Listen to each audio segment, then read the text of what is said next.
Angels, and I just appreciate the fact that you come to see the four of us. And I'd also like to say that as a voter in District 4, I'm pretty excited that there's actually 4 candidates for everybody to choose from. So I'm very excited about that, and I'm interested in hearing what everybody else has to say through this process as well. Now, a little bit about myself. I have actually been living in the county for 11 years. I have been visiting the county for many, many years before that. And when I came to the county 11 years ago, it was at a time when you could actually purchase a house if you made your living in the county. And that being said, I primarily have worked as a reporter in the county, first for the print media, and then on the web as well. And my primary focus actually was for supervisors. So I've actually, if you combine all the Tuesdays, well Mondays at that time, that I sat in the board supervisors room, it would equal to be about 3.5 years of actually covering the board of supervisors. So that, it sort of raised my political awareness a little bit of how politics actually affects each one of us. The decisions that the supervisors make, they affect us pretty directly. I have also worked as a field representative for the California State Assembly, first for Tim Leslie, oh my gosh, and secondly for Dave Cogdill. And that experience really did show me how a rural county actually fits into the state as a whole. And since the American flag has been waved, that's a wrap for me. Currently a city council member in the city of Angels, and I'm sorry, boy, this is really like I could do this at the Pellsner Qualies and lip sync, but I actually have a pretty big voice, and if this is all right, I'll just try to talk. I'm back here. Okay, thank you. I'm Lee Seaton. I'm currently a city council member in the city of Angels. I've been there about 6 years, serving the people of Angels and the people of Calaveras County in general, because as the only incorporated city in the county, each of myself and my colleagues, we all share responsibilities on intergovernmental agencies throughout the county, the region, and that's part of the background that I bring to this race. The reason I'm running for this office is because it's time for a change. It is not an anti-anybody approach in my mind. It is simply part of the American democracy that we rotate responsibilities. It's important that every community is not only growing and bringing new leadership to the fore, it's part of the responsibility of the electorate to make sure that the candidates are responsive in dealing with the issues that you care about. You can only do that if you exercise your freedom of vote and select candidates that are responsive to your needs. I came to this race because I was approached by a group of people who shared my belief that it was a time for a change. And they convinced me to put my hat in the ring, and it's there until at least the June primary. So thank you. Hi.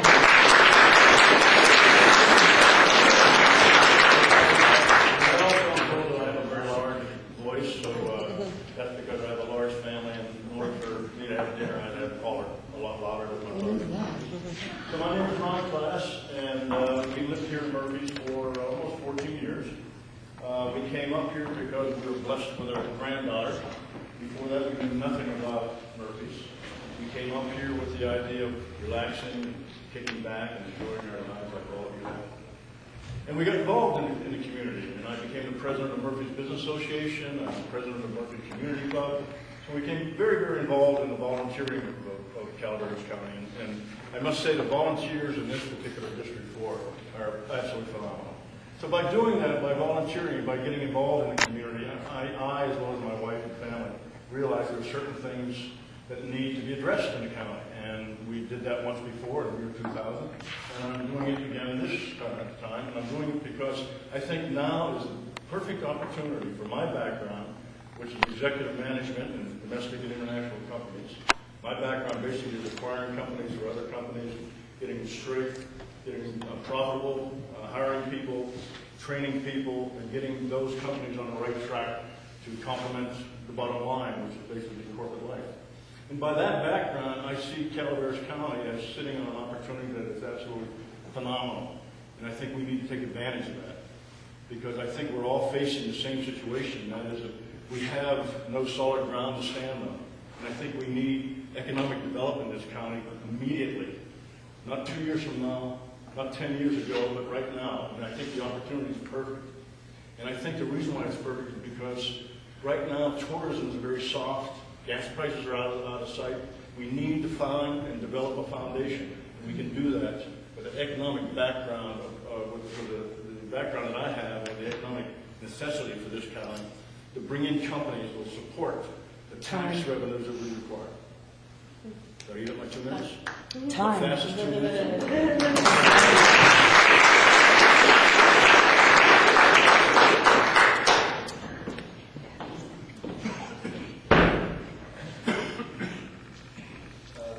I'm Tom Tryon. I am your incumbent supervisor.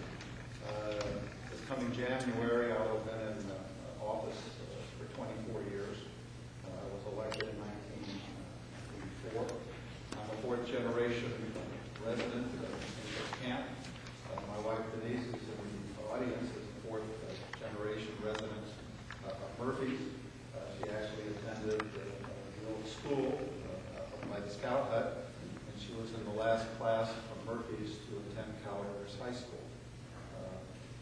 Other candidates are running on change or economic growth, etc. I guess I'm running on my history and the history of our district. I think if you look at our district, we have a very fine record of protecting the environment. We have a fine record of economic growth. Murphy's is probably the most successful of any of the historical communities on the Highway 49 corridor. I'm all for economic growth. I'm all for attracting capital. I am not, however, for subsidizing companies to come in. I'm not for giving tax breaks. I think what we need to do and what we have done is basically rely on the marketplace and rely on the markets to attract capital. We've done a very good job of that. And if you look at the district, I think most people would be very proud of the district. I think most people would say that we're very proud to live in District 4, whether it be Angels Camp or Vallecito or Murphy's. I think most of us like our quality of life. Most of us like the standards we have. So I'm looking for your support in my re-election. Thank you.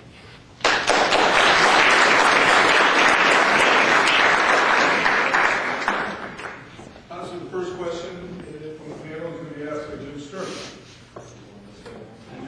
And Tom will be the first one. Given the rising fuel costs and unique geography of our county, do we have plans to support and or improve our public transportation system? Well, I'm not a big fan of transit. My idea of improving our public transportation system is to improve our roads. We need to place our emphasis both for economic growth and probably just about everybody here drives a car. And our roads are not in the position they need to be. And we need the focus we need if we're going to have economic growth and if we're going to maintain our quality of life. It needs to be on infrastructure. And the key component of the county on infrastructure is basically roads. The other key components of infrastructure are sewer and water. And that needs to be addressed. I'm one of the advocates of addressing that in the general plan. I'll be a strong advocate of my office of addressing that when we revisit the Murphy's community plan. But I think the emphasis needs to be on doing the roads in the community centers, and we need walking paths and bicycle paths, etc. But we need a higher degree of development in the community center. And I think some of the things you're referring to, I think, are more appropriate. And I'm a strong advocate in the community You're 15. I'll give you an extra 15. I know, it's hard. Should I move over there? Folks, need to make sure that you keep occasionally.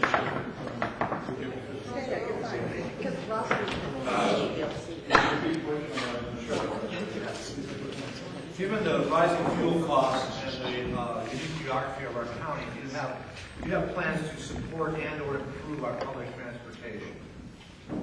Yesterday I put $68.75 in my wife's car and filled up the tank, which is like a dagger in the heart. But I remember several years ago when the public bus program was introduced in Calaveras County. And our board of supervisors were not very enthusiastic about it, one in particular. But I must say that there's no reason in the world why we can't have a very good public transportation system to assist our senior citizens and our young people. We spent many years in Westport, Connecticut, where we had a little jitney that ran around town and helped the kids after school and helped the senior citizens. We can do that here, but this is the only way we're going to be able to do it. And that is by having economic development in this community so that the businesses that are in this community that we bring into the community can establish a tax base and an employment base that will allow us to afford these services. So should we have public transportation? Absolutely, without question. Not everyone can afford a car. Not everyone should need a car. But they need the transportation to get to the doctors, to the pharmacies, to their friends, to the schools, to the training programs. We can't just leave them isolated in their homes because we don't feel it's right. Because it's not about we, it's about we. It's about the community. It's not about what I think is right. It's what about the community think is right. And nothing can't be accomplished if we establish ourselves economically, and we have not done that. Time. Thank you.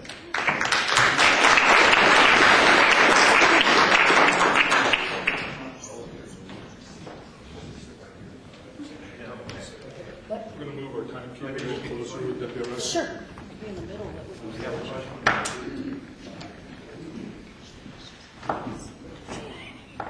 For the six last years, I've been one of the city representatives on the Council of Governments, which is the regional transportation planning agency for Calaveras County. During those 6 years, I've had to fight repeatedly to defend our public transit system. Fortunately, we have a board that is a council of governments which is made up not only of city and board of supervisor representatives, but also 3 public members. The city and those public members have successfully defended the public transportation system operation and its continued expansion and service to the people of our community. During this economic time of troubles and high gas prices, that transit system is absolutely vital to people getting to Columbia College, to getting to their jobs, to getting to food and medicine and medical needs that they have. It is an essential part of us being a community. I will commit to continue to defend and promote the transit system in this county. An important element of that is we are mandated by state law to serve the unmet transit needs of our people with over $500,000 a year of our tax money returning to the county. Should we fail to do that, we will lose the money.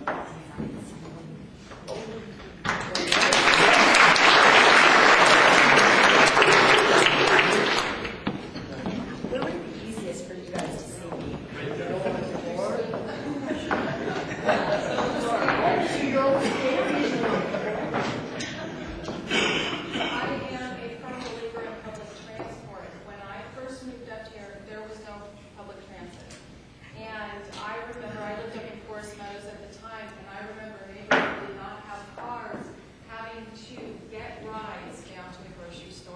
or actually walk down the hill and walk back up. Now, I would actually like to see public transportation expanded. It is slow. It takes a long time to get from point A to point B if you're in a regular car in these communities. We drive more than any of the urban communities that I know of. We drive from Murphy's to Angels Camp. We drive from Murphy's to San Andreas. We drive all over the place. What I would like to see is public transport that has an express element to it. An express bus from Sonora, or I'm sorry, from Angels Camp to Sonora, and then at another time for it to come back. An express bus from Angels Camp to Jackson. So basically, I think we need to expand these services to our community because we need them.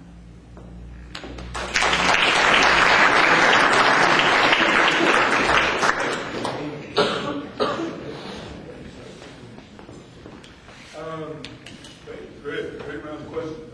The second question, then. First, I'm going to go with the chairman of the CCWD. Okay, this is going to start to me first. I should have sat down.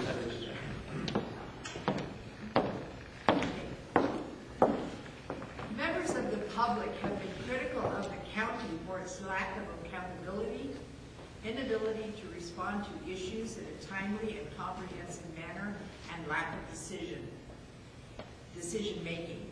Would you support reorganization of county departments to have the county administrative officer fully represent the county and speak in the county's behalf with the full support of the Board of Supervisors? I have to ask a question about that. Does that mean that the CAO can just unilaterally go around and talk without talking to the Board of Supervisors? Or, Full support of the Board of Supervisors. well, it's the Board of Supervisors. I'm sorry, I didn't start your time because I thought there was clarification going on. She was speaking It's the Board of Supervisors who represent this county and the constituents, and we vote for our board members from our different districts. I do not think it is particularly the job of the CAO to go out and be a mouthpiece, even with the approval of the Board of Supervisors. I think it is the job of the Board of Supervisors on an individual and collective basis to go out into the community and express their concerns, to go out and find out what's going on, find out exactly what the community is thinking as far as these different issues. I don't think it should be handed over.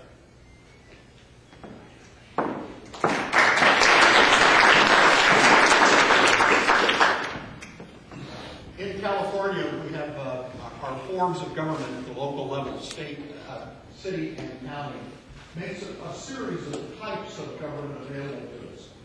The chief administrative officer or a city administrator is one of those forms. That is our current practice in Calaveras County. An alternative form is the city manager form of government, which was actually a reform movement introduced in large measure here in California as part of progressive reforms at the beginning of the last century.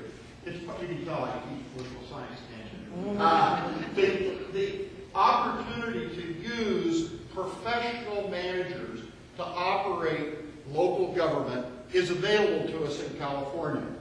There's a similar organization called a county executive officer. The word executive replaces that administrator because they're more empowered. They have the staff reporting to them. The opportunity for Calaveras to go to that kind of a model, I think, is in our future. Just as the city has not adopted a city manager form of government, because we feel as a council we need to be more directly involved. What I do believe, before we rearrange the boxes on the org chart, let's get control of the organization we're paying for today. Let's stop the wrongful termination issues. Let's get the issues out in the clear understanding of the public so we are in control and we're accountable.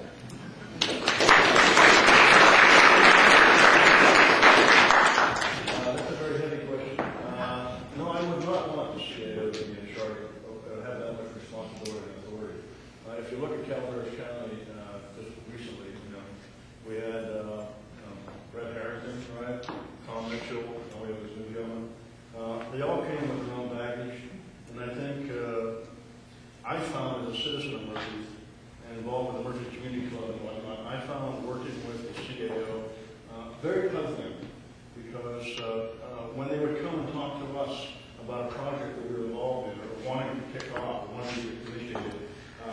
very enthusiastic and very, very supportive. But they also were almost like a third thumb. They knew that they had to have the board of supervisors, i.e. the supervisor of that particular district, bless them.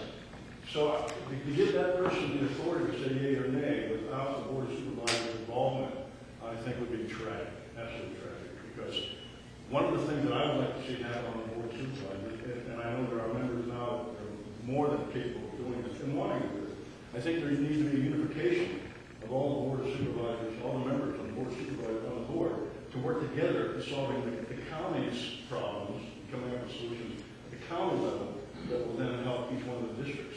But I would not want to see a turn on like that so far. Thank you.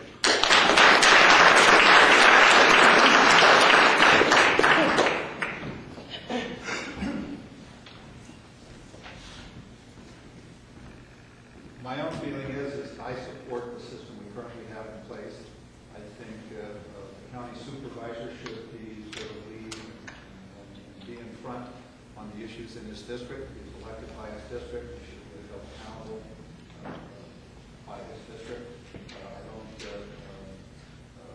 So I support the system we currently have. And the system Lee talked about, the executive officer, is basically where that position would have the ability to hire and fire department heads, and department heads would not be answerable to the board of supervisors.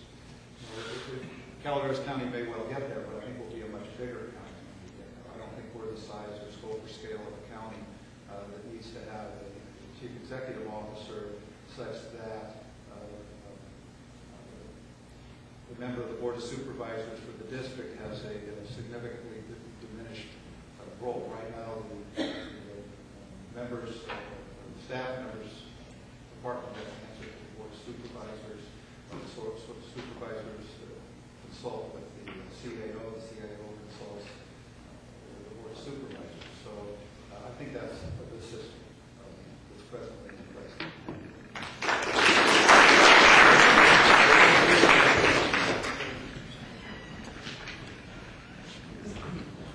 My question that I'd like to ask the candidates is an environmental question. Should the county develop and adopt logging rules to try and limit clear-cutting practices or clear-cutting type practices in the county? And two, should the county protect the oak trees in more than in a mandatory type practice instead of a voluntary? Let me talk about forestry and then the oak trees. No, the county should not be its own board of forestry. The state has a board of forestry. It would be very controversial, a very expensive, a very complicated process for the board to try to attempt to do their own forest harvest plans. The state board of forestry is staffed with people that are experts in the field. I think the forestry practice should be science-based. I think it's much more going to be much more science-based. The board of forestry dealing with the forestry universities, et cetera, that have Calaveras County try to do timber harvest plans. So I'm not Calaveras County doing timber harvest plans. When it comes to the oak trees, to me that comes down to an incentive issue. You're going to basically punish a developer or a landowner for having oak trees or the like because of development, and then development removes them. You turn oak trees into liabilities, and what do we do with liabilities? We try to get rid of them. So I think the environmental community is very much off base in how they approach oak trees. What you want to do is have incentives to keep oak trees and to plant oak trees. And if you have oak trees when you come in for development, then you should get something like a density bonus or something that rewards you for having oak trees. Instead of saying every oak tree. This is right on time.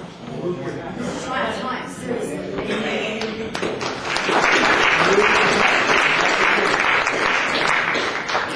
I must say.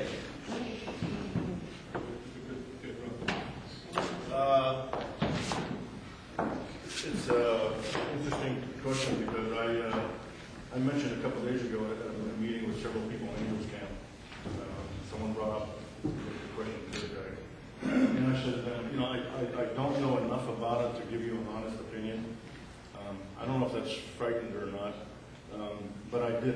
So, in fact, early this morning, I sat down with some people who understand it far better than I do. And this is what I came away with from that 2-hour meeting.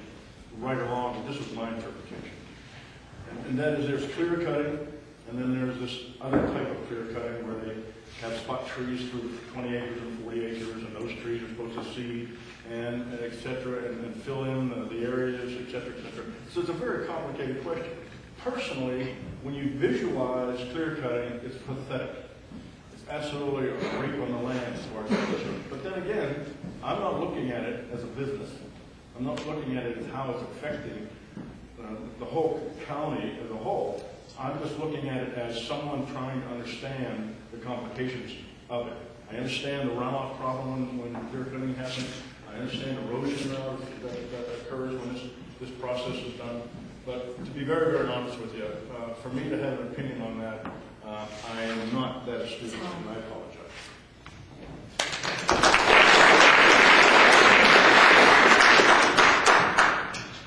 Well, let me start with the second part first, and that is the oak tree. As part of the Highway 4 bypass, that we're going to clear out an awful lot of oak trees. In fact, most of the ones that are going to go are gone. It was originally proposed by Caltrans that the mitigation site where they would replant those oak trees should be in Stanislaus County. And I said, get your damn hands off our trees. Those trees belong in Calaveras County. And today they are in Calaveras County on Highway 4 off of Parrots Ferry Road. That's effective dealing with the people who would take our trees. The issue isn't punishing somebody or other, it's making sure that we mitigate the impacts that are inevitable in humans living on the face of the earth. Let's take responsibility for our actions and deal with them. That's not too radical, I think. Or maybe these days it is radical. But I think being accountable for the consequences of our decisions is important. The issue of clear cutting and that, there's a very good economic solution that the forestry people that I work with on the Central Sierra Resource Conservation and Development Council already know. It's called selective harvest. It's the way to thin the forest, reduce the ladder fuel, process that later.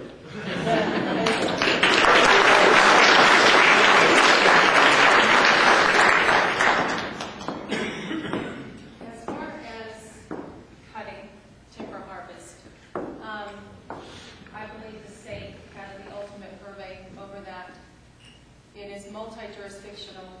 It is multi-departmental as far as the timber harvest plans, and I believe that there should be no more regulation on that locally. Now, my concern with the oak mitigation part of the question is that it was my understanding that jurisdictions needed an oak mitigation plan legislatively to be put in place. This was not something that was a voluntary oak mitigation plan. This was something that had to be put in place, that the California state told us we needed to do it. The county decided that it was going to put a voluntary program into place, and my concern with that is that it opens the county up to litigation. The minute somebody comes along and says, look, you don't have a mitigation plan per the state edict, you only have a voluntary mitigation plan, then we have legal issues.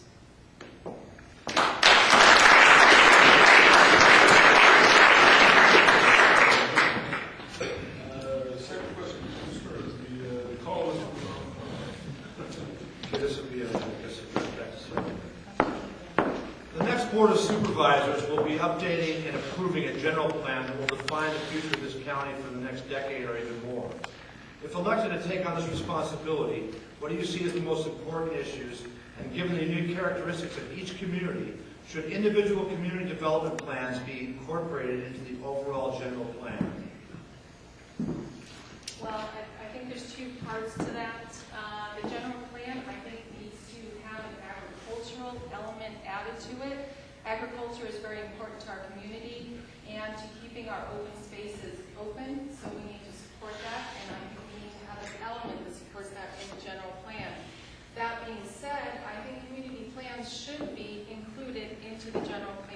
some aspect. It's only on the local level, I think, that we can get a really clear picture of what our individual communities need to look like. Now, we have community plans out there. There are a lot of communities who are also sort of in the process of updating their community plans, but I think besides the general plan, I think a really good idea for communities is to incorporate. That way it's an expensive process, but it keeps local control local. I would like to see every community in Calaveras County, Valley Springs, Copperopolis, Murphys, I'd like to see them all incorporate. You have 5 members of a city council that are down on the ground planning your communities.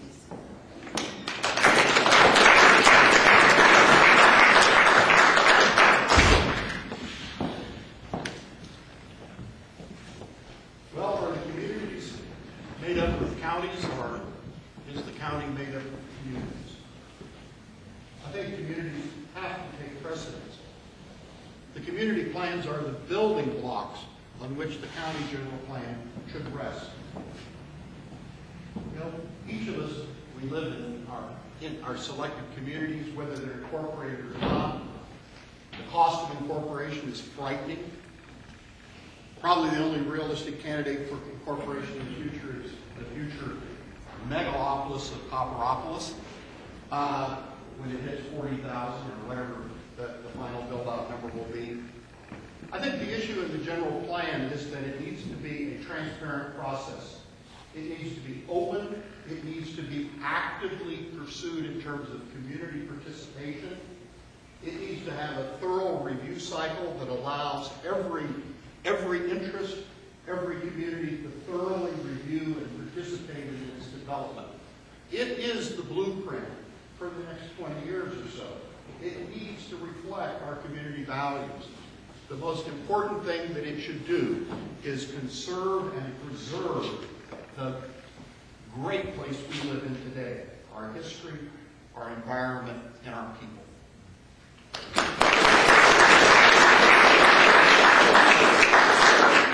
Well, I think the general plan is imperative, but if I may identify my term of what a general plan is, I know what it is in business, and I think it relates to this as well. The general plan, to me, is something that is structured by the communities, oral, to interface with each other community, so that the sewage and the roads and the water and all of the support infrastructure is in place.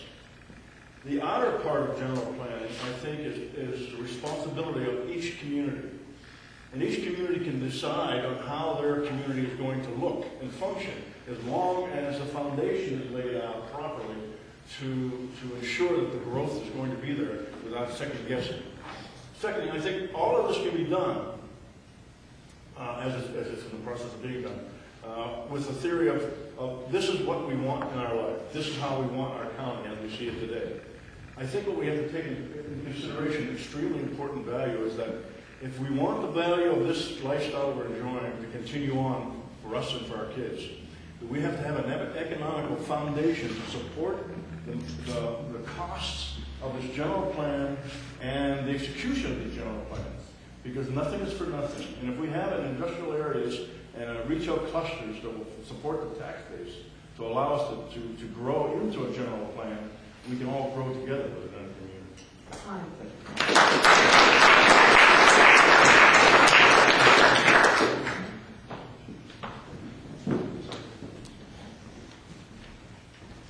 Both the county and the city currently are in the process of updating their general plan. The city started, I think, 3-4 years ago. The county started probably 6-9 months ago in our update. One of my major positions of advocacy, general plan process, is we need to have a much more significant requirement for infrastructure. And we need to see if we can't do something that limits what I would refer to as rural sprawl, and we try to get more development to take place where the infrastructure is located, and that basically is within the community centers. So we need a general plan. I'm not for doing the general plans and the community plans at the same time, because quite frankly, there's more controversy in community plans than there is in general plans, and if you did all the community plans at one time, all it takes is one set of controversies with one lawsuit and one community plan somewhere, and the whole process stops. So we need to proceed. Once we are able to adopt a general plan, then we will come back and look at the community plans. And I would hope that very shortly thereafter we would come back and take a look at Murphy's community plan. But even within that, we need to focus on infrastructure. We have a community plan area right now, for parts of it are not serviced by sewer. Time. So we need to do better than that.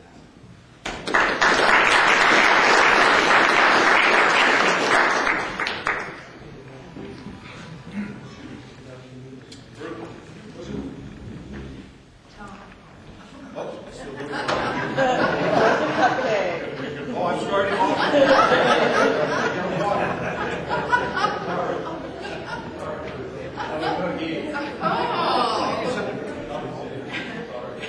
The cost of doing business and the cost of providing public services seems to increase on a daily basis.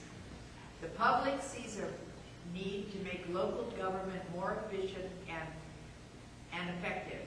With 38 special districts here in Calaveras County, how would you propose to make these agencies more responsive to the needs of the public and assist the county in carrying out the general plan? Okay, let me first off break off the 38 special districts. I think the ones that are relevant are not cemetery districts and all little cemeteries. So let's talk what's relevant. That's, in my opinion, sewer and water. That's what's relevant. Let's talk the Highway 4 corridor. And I think we need to start thinking not only of Murphy's and Angels and District 4, but I think we need to think of ourselves much more as an integrated whole on the Highway 4 corridor. And it is. The costs are absolutely extreme. Folks from Murphy's have been reading about the Murphy Sanitary District. Even the City of Angels, Paul probably disagree with it, but they've been talking to CCWD about some help on their sewer system. And the cost has gone up so much because of regulatory changes at the state level that basically say you have to treat water to a higher standard and you have to do these other requirements. The way you get over that and the way you end up with some efficiencies is you have to have a greater number of hookups. We have to have more economies of scale. If you look at the Highway 4 corridor, the whole Highway 4 corridor is all sewer and water is provided by CCWD with the exception of UPUD and Murphy's, Murphy Sanitary, and the City of Angels. So everything else is CCWD. And Paul got a little upset, but there's got to be a better working relationship between the city, UPUD, and Murphy Sanitary and CCWD before one can get to the hookups we need for efficiency.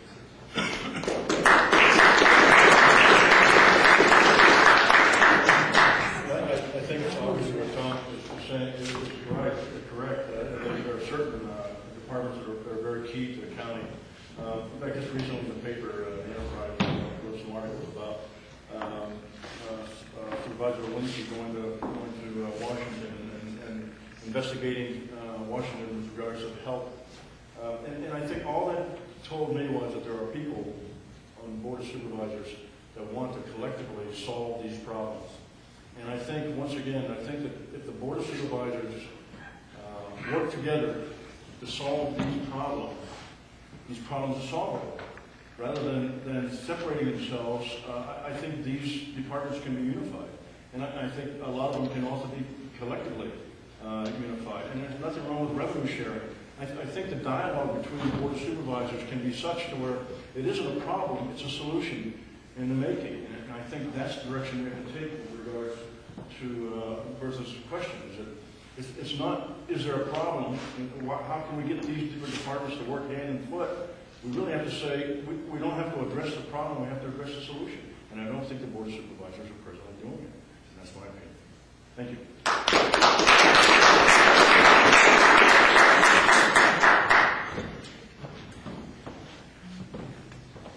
Infrastructure is capital intensive. It requires vast sums of money. That's a reality. The only way to reduce the operating cost of the installation, once you've invested this vast sum of money, is through operating efficiently and effectively profitably, because you have to repay those loans, right? To do that, you need a two-pronged approach. The first is you need sound fiscal management. You need efficient and effective management of the infrastructure. In the City of Angels, we operate our own water and wastewater treatment facilities. The wastewater facility is the best in the county, maybe the best in the region. But it is inadequately funded from the standpoint we don't have enough ratepayers. With the increasing regulatory costs, we need to expand the number of people using that system. I'm proposing that we actually not try to unsort the 38 district boundaries and spend the next 10 years in LAFCA, the Local Agency Formation Commission. Rather, we use what we already have. The Utica Power Authority is the water conveyance system. It is an energy source. It could become our treatment management organization as well. And it wouldn't require adjusting a single boundary. It would simply use the infrastructure we've already got.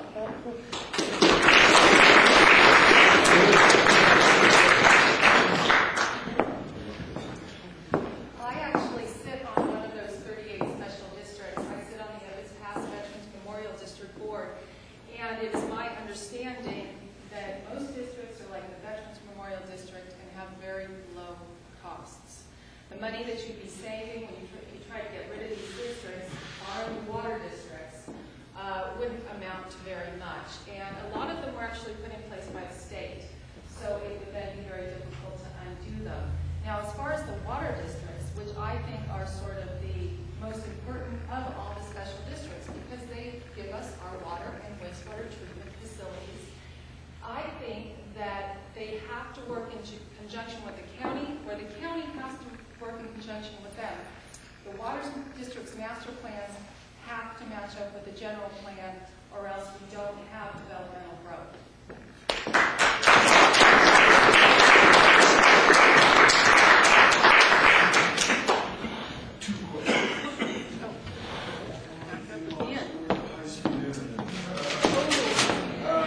High-speed internet, and I ask this question as personally because I'm currently trying, and I have over 40 years, I'm trying to currently run a business out on the end of Love Creek, and high-speed internet doesn't get there. They have faster, high-speed internet in rural Mexico. What can you do as candidates for supervisor to change this equation in California County? Does it affect our competitiveness and our ability to compete with the rest of California? High-speed internet.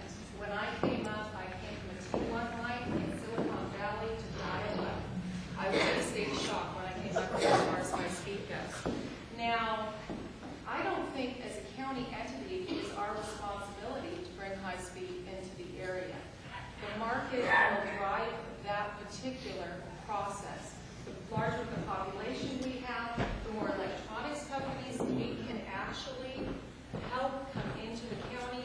The demand of those services will actually bring more of the services into the county.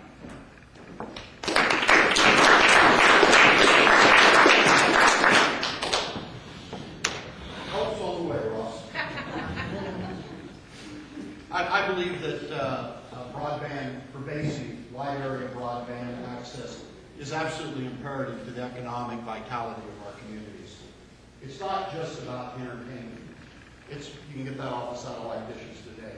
No, it's really about being efficient and effective to creating in-the-home jobs that reduce travel and the stress on our infrastructure. It's creating the new clean economies, software development, e-tailing, a whole bunch of things that we all read about and hear about. And in certain pockets you can actually practice. In certain pockets in District 4. But that creates a disparity. You know, there's what some people call the digital gap or the digital divide. That's particularly pernicious in a rural community because it tends to run along the economic boundaries. So it reinforces the separation of those, not across the track anymore, but on the other, outside the reach of the internet. I think it's a very important piece, and I can't do it in 15 seconds, I got it. But I have worked in the high-tech industry. There is a program being worked by the Amador Quality Community Action Agency, which Calaveras and the Board of Supervisors is supporting. I think it will bring us a pervasive broadband access in our lifetime. Thank you.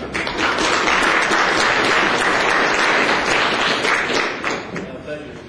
Interesting, I just read in article papers a day or two ago where now they got Walmart, now they got, what's next? Pardon me? Well, I happen to think that we need that type of service because in order for companies, certainly this generation, to evolve, they need that. But I don't think we need to put the cart in front of the horse. I think if we invite corporations and companies to come into Calaveras County, the environmental companies, the solar panel manufacturing companies, bring these companies into Calaveras County and offer them tax rebates and benefits to develop their companies in Calaveras companies. Those tools and those gifts will come with these companies and these corporations. I don't think the county should assume the responsibility of having that available for us. But I think it would be a great opportunity to go to the industries that use that and entice them to come into the county and to set up their operations that would include, obviously, that. Because I think what we need to do, is, once again, is to bring in clean manufacturing and development companies into Calaveras Company to enjoy the life we're having. And that by doing that, we'll establish all of those quote-unquote gifts that we need so readily in this county and in our businesses. Thank you.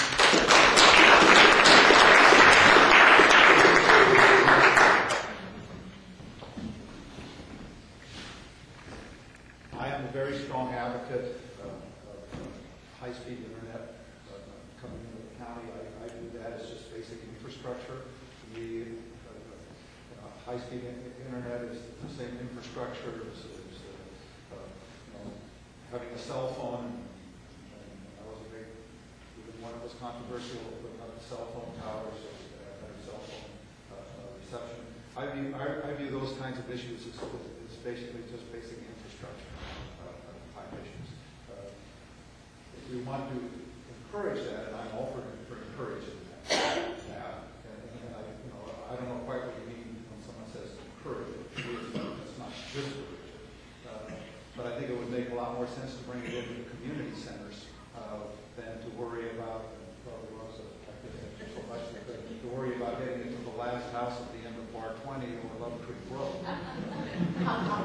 When you do things like that, you end up with this huge cross-subsidization where the people in the community centers end up paying to run miles and miles of cable or whatever was run to provide those services. So I think the key is to get those kinds of services and get them into the community centers. Thank you.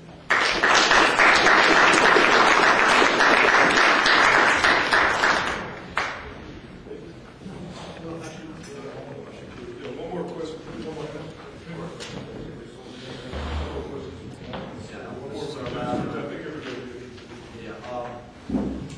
In many communities, the big box conflict always rears its head. And in many communities, the big box question always rises up. And we're facing that, at least out there in the ethers right now. There's some possibility that may be happening. In terms of development, do you see the qualifications on development or specific parameters on development that would be in line with the communities of that? Well, the City Angels sort of brought that up. I think Tim Chair, the city administrator, brought up, well, at an inquiry in Walmart. I think our demographics, quite frankly, are a fair distance away from supporting what is referred to as a big box store. I'm not against a big box store, or a small box store, or a medium box store. To me, it's a function of location, infrastructure, and design. And we need to get it in the right place. If our citizens want to shop there, and we have a market feasibility, or someone has a market feasibility study that says our citizenry and our demographics will support that, then I'm not for just saying no, I'll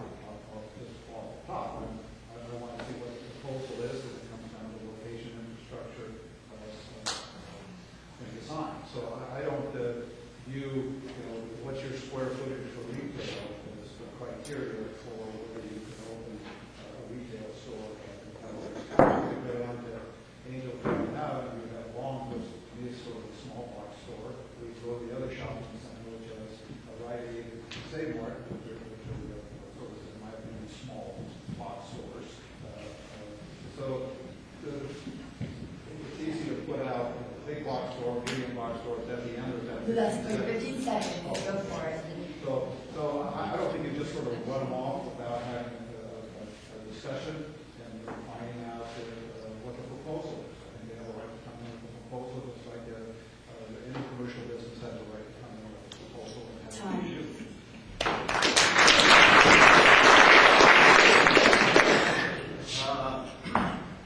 I think we ought to run them. Here's my opinion on big store. I've dealt with retailing all my life with the companies I've been associated with, and I understand the importance of big stores. They get a tremendous tax base. It's a money machine. Bring in a big box store, and all of a sudden you got tax money coming in like great. But let's think what it does to the county. It hires people to run those stores. Those stores are run by maybe 10 or 15% above minimum wage. They work 20 to 35 hours a week. They get no benefits, or if they do, they have to pay for them. So what are we offering the young people of our county? We have jobs for you, but you can't make enough money to live here. You can't even make enough money to eat in the restaurants here. What we need to do is not be concerned about big stores coming into the area. What we need to be concerned about is the opportunity to bring companies into this area that will afford the young people not a job, but a career. That they can go to work for these companies and know that they don't have a job, making a latte. They actually have a job that they can relate to a career and develop a career. Maybe get married, fall in love, build a house, have a family. I mean, that's what our responsibilities are for. We need to develop an opportunity for these young people to have a career and to stay in Calaveras County, not to work for $8.75 an hour at a box store. Time.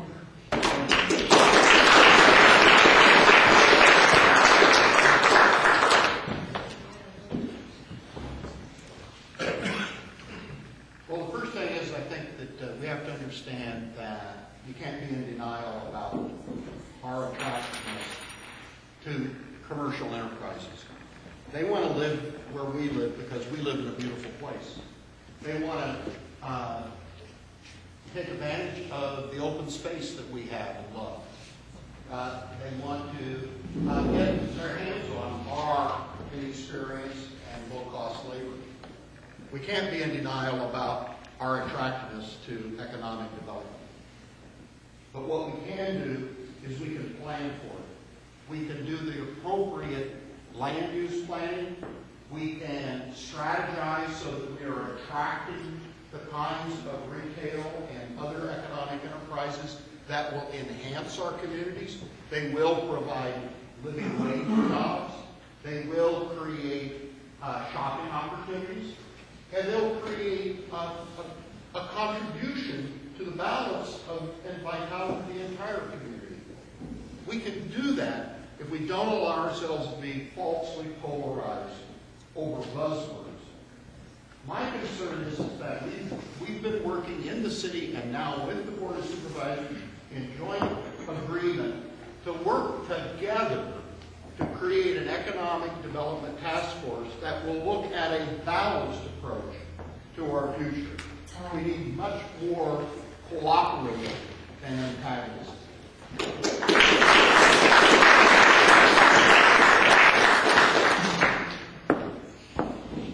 The median income for a family of four in this county is about $41,000 a year.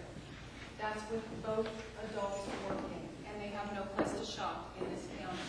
Boutique stores serve tourists. They do not serve a young family going to buy diapers for their infants or underwear for the rest of their family. I am in favor of a big box store, not necessarily Walmart, but affordable shopping here in this county. And it does not have to be placed all over the landscape. You can place them in areas that are managed and planned for with infrastructure, and they serve the people that live here and work here, and they do not have to spend $20 to $30 to go elsewhere on fuel to drive elsewhere to get what they need. We should be able to create some sort of economic incentive plan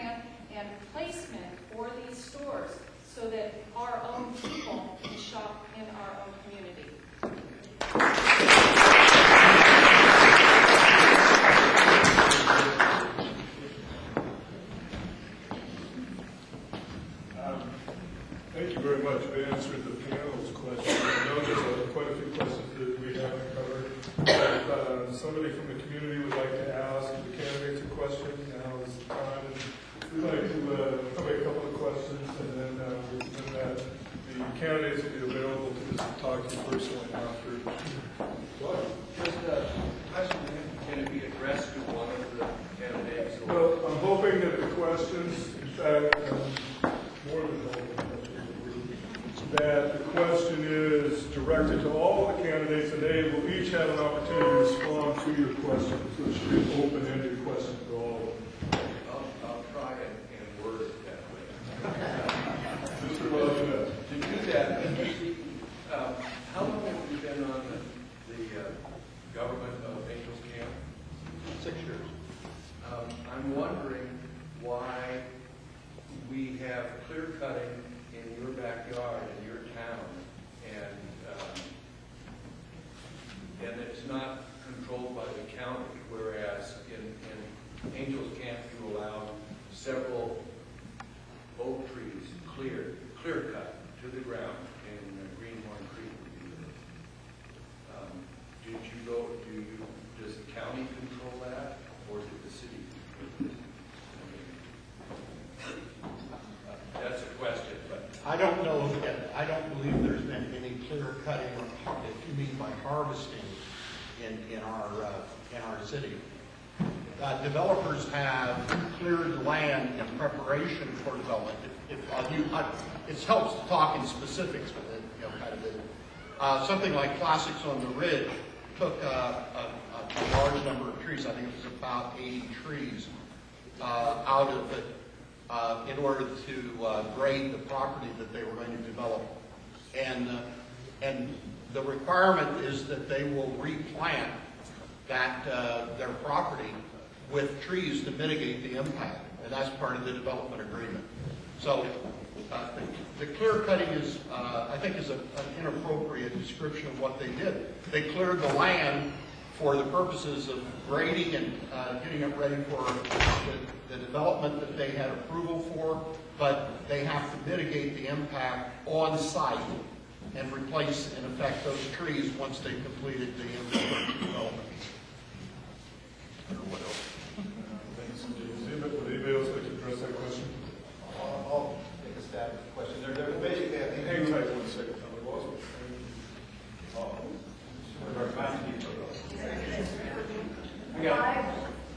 Was under the impression that it was open forum. Am I wrong? We're going to still it's all right. I'll be done when you come back out. I'll watch you or not. I think Roger's referring to two places. Basically, where you enter, as you drive into Greenhorn Creek. The first is right there, and there's all harvested all the oak trees there. I'm not familiar with the development agreement. I'm not familiar with the plan. It's totally a city issue, but it certainly did generate a lot of comments. I'll say that.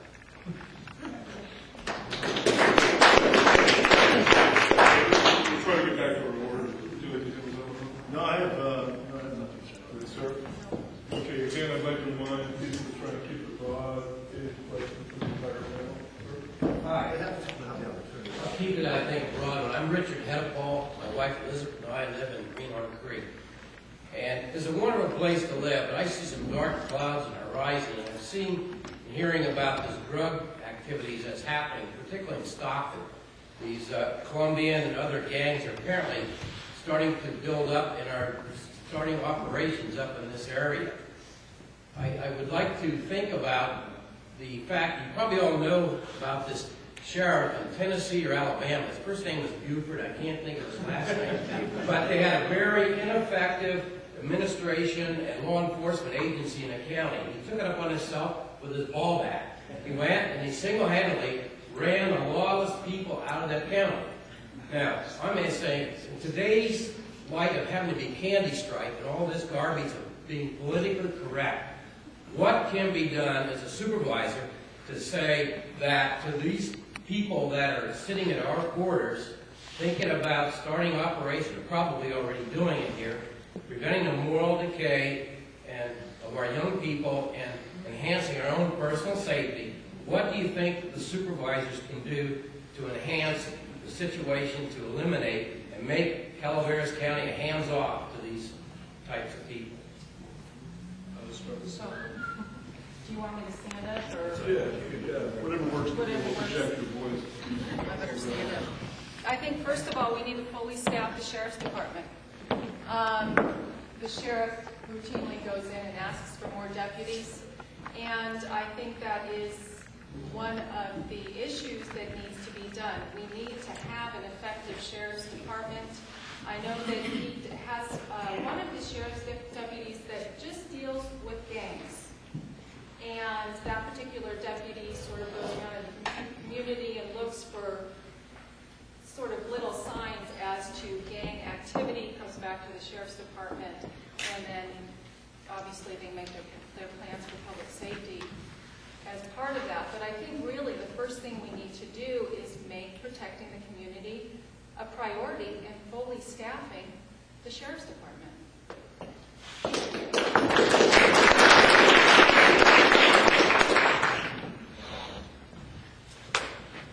Well, I guess like big box, drugs are a reality also.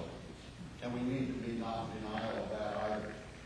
The actions to take are to engage not only in suppression, but also to engage in prevention.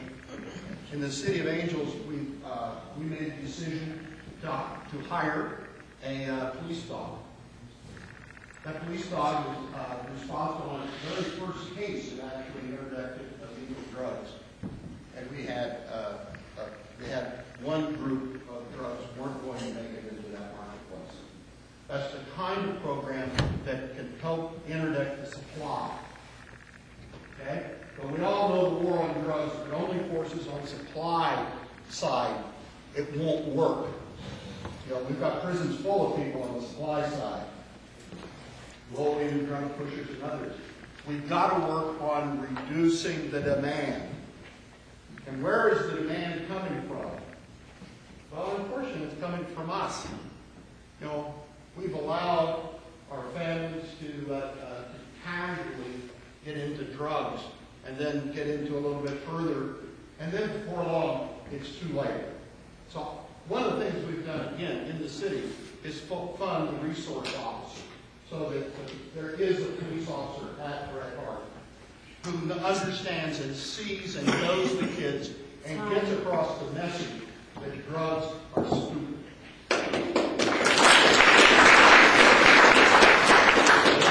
This is difficult. The war on drugs has been going on forever and ever, and billions and millions of dollars being spent on it. But speaking locally, obviously our sheriff's department, with regards to the terrorism staff, I think the sheriff does an admirable job. We obviously have a new jail that's being built, and like Buford, we've also found a prison, I think in Arizona, Nevada, where everybody wears pink and everybody eats porridge. I happen to completely agree with that, but then again, that's my thinking. I think if you're a criminal, you should be treated as such. But interesting thing that happened in Murphy. Several years ago, our restaurants were tagged down in the park. And then Helen's Hut was tagged.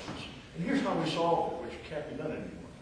We found out who they were, and we went to the mom and dad and said, hey, mom and dad, you know, little Al here, he tagged our hut. Well, how do you want to handle this? Well, you know, little Al went down and scrubbed his butt off and got that tag off the wall, and he started painting it, and that's how we solved that problem in the park, which is what a community does. And I don't think anybody does it better than this particular community. And we have eyes and ears. But now